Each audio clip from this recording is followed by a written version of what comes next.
Bonjour à tous et bienvenue dans votre Info News de la soirée. Voici l'essentiel de l'actualité à La Réunion. Un accident spectaculaire s'est produit sur la route des Tamarins vers 15 h, dans le sens Saint-Paul-Saint-Pierre. Après la sortie Plateau-Caillou, une Mercedes classe C coupée a fini sa route sur le flanc après un aquaplaning. Le véhicule est venu frapper le muret de droite avant de chavirer sans faire de tonneau. La conductrice qui était seule à bord est légèrement blessée. Les averses étaient importantes et très localisées dans l'ouest, du Cap Laoussé à Salines-les-Bains, ainsi que dans les hauteurs du sud cet après-midi. La plus grande prudence est donc recommandée sur le réseau routier. Le pire a été évité à Pierrefonds ce matin. Un aéronef a dû se poser en catastrophe sur le tarmac de l'aéroport. Le train d'atterrissage ne serait pas sorti. L'avion a donc atterri sur le fuselage. Prise en charge par les pompiers, les 6 personnes à son bord sont saines et sauves. Les aéronefs ont été déroutés vers la piste de Cambay. L'avion a été dégagé aux alentours de 10 h 45. Les vols ont été interrompus temporairement avant de reprendre ce midi. Une enquête a été ouverte par la brigade de gendarmerie des transports aériens. Sordide affaire à la prison de Cayenne. Un détenu qui purge une longue peine pour viol a été placé hier en garde à vue soupçonné de viol sur un codétenu il y a 3 semaines. L'homme avait été transféré dans la prison Saint-Pierroise alors que les délinquants sexuels n'y ont pas leur place. La victime a tout rapporté à un surveillant au petit matin.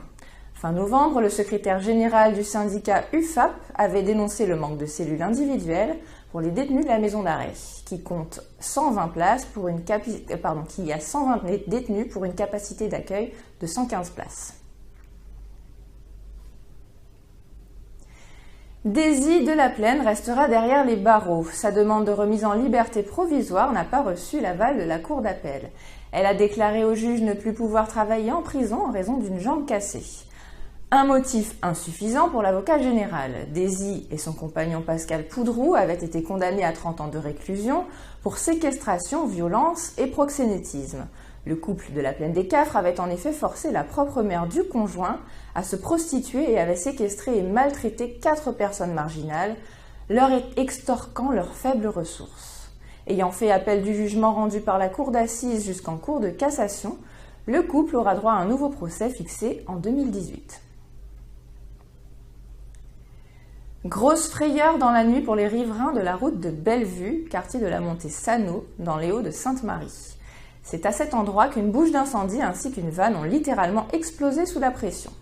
Les agents de l'assise sont toujours en cours d'intervention et des perturbations, voire des coupures, sont à prévoir sur Montesano, Terrain Elisa, Ravine des Figues et Chiendan.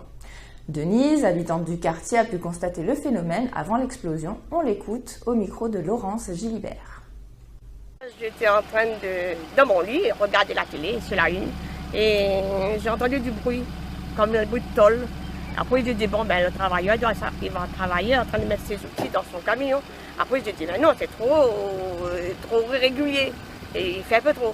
Alors je me suis levée pour aller voir dehors et quand j'arrive dans ma cuisine je vois l'eau qui propulse dans tous les sens. Alors là je me suis dit c'est pas normal et je suis allée sur mon chapeau.